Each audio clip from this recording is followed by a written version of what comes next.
Anybody here? Hello everyone, Vescom here. A few weeks ago, Oculus Studios published their latest game, Wilson's Heart, which was developed by Twisted Pixel Games. It got a somewhat mixed reaction, with some calling it one of the very best VR games so far, and some calling it a disappointment, considering all the hype for it.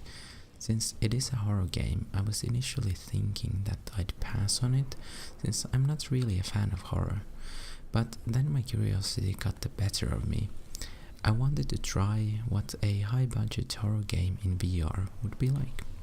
In this video, the gameplay footage is from the very beginning of the game, so you don't need to worry about spoilers or anything like that. Then on to the actual game. It isn't just a horror game that sets out to constantly scare you. There is a strong narrative, a lot of exploration, some puzzles and a bit of combat. There are many times through the game where I felt uneasy because of the atmosphere and the music, but nothing scary actually happened. There also isn't all that many jump scares, which is something that I found very positive. Now, of course, someone else might consider something a jump scare, whereas I might not.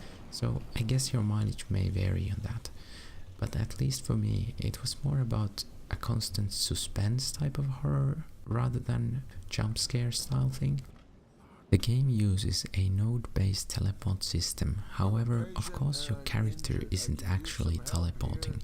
In some situations, what you see when you start going somewhere is not going to be exactly the same as when you get there.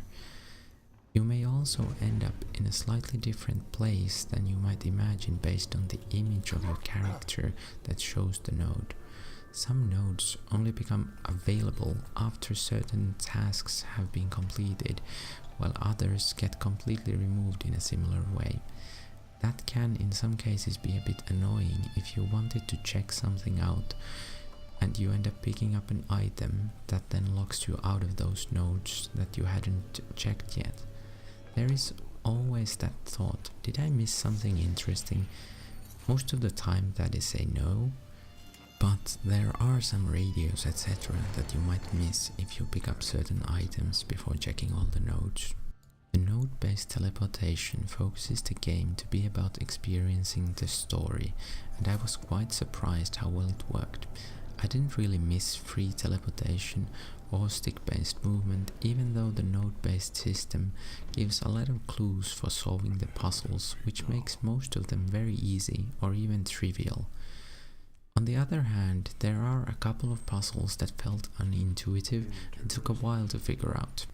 I think in some ways the game would have really started to drag if the movement was completely free.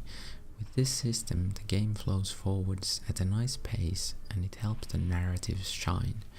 The narrative and the atmosphere really are the main draws of the game, while the puzzle and combat elements are rather simplistic. I think it's also worth considering that a horror experience like this, in VR, can affect how people function. What would normally be a simple puzzle or a simple move can become more difficult when you are immersed in a horror experience like this, at least for some people. One issue with the game is that the game world is a bit inconsistent when it comes to interacting with it. You can pick up a lot of bottles and such, but there are a lot of items that you'd expect to be able to pick up, but you can't. Like for example, there are coffee cups around that you can kind of rock, but you can't actually pick them up or sweep them off the table. There are also some objects that you'd expect to break or at least move when you throw something at them, but that type of physics just aren't in the game. After the initial disappointment, this didn't really bother me too much, but I guess for some it might be a big immersion breaker. Each node is also a very small area in which you can do things. If you try to exit the node by walking or even leaning, the view in the game will get blurred and the game will pause until you return back inside the area. A much bigger flaw in the game is how some of the narrative comes from the newspapers and the comic books that you find laying around. In theory, it is a cool way to tell a story, but the text is just too small to comfortably read on the low resolution of HMDs, even though I was running the game on the highest graphics setting. I guess more super sampling might help with it, but I don't think it's fair to expect everyone to be able to use very high super sampling to be able to enjoy the full story. For me, the comic books were okay to read, but reading the newspapers just became too tedious, so I ended up just quickly glancing through them after the first couple. One possible solution to this would have been to have Wilson actually read the comics and the news out loud, or at least offering that as an option for those who have trouble reading them.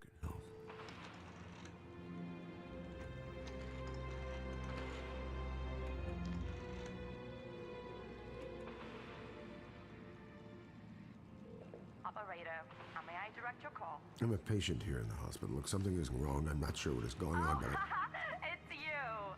I'm sorry, sir. I'm going to need you to clear the line. What? I said clear the line. Outside of the texts, the graphics are great and very detailed. The game is in black and white, which is an interesting choice, but it also works surprisingly well. The textures look great and the animations are easily among the best I've seen in VR. Then again, since everything that happens is very linear, there really would be no good excuse for not having good animations in a high budget game like this. The good presentation also extends to the audio. The music, the sound effects and the voice acting are all top notch, just like the graphics. As I mentioned earlier, the combat is rather simple, and as such it is not very interesting. Now, there are a lot of different fighting mechanics, and most of them are unique to specific fights. The problem with the combat, however, is that the fights sort of start repeating themselves within the fight, due to how long it takes to defeat an enemy. Each fight has a couple of specific things you need to do, and once you figure out what to do, then it just becomes repeating the same moves over and over in the same sequence until the enemies die.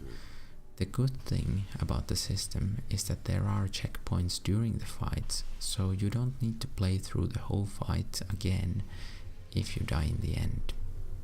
I think it took me about 6 hours to beat the game. While I was expecting the game to be a bit longer, I can't say I was disappointed by the length. It really felt like a complete adventure, and it didn't feel like there was any sort of boring filler content in there. The hours in the game were very enjoyable, even for someone like me who isn't into horror. So all in all, if you are someone who enjoys a good narrative and can tolerate the horror, I definitely recommend playing Wilson's Heart. On the other hand, you shouldn't go into this expecting challenging gameplay, because that really isn't what the game is about. Dude.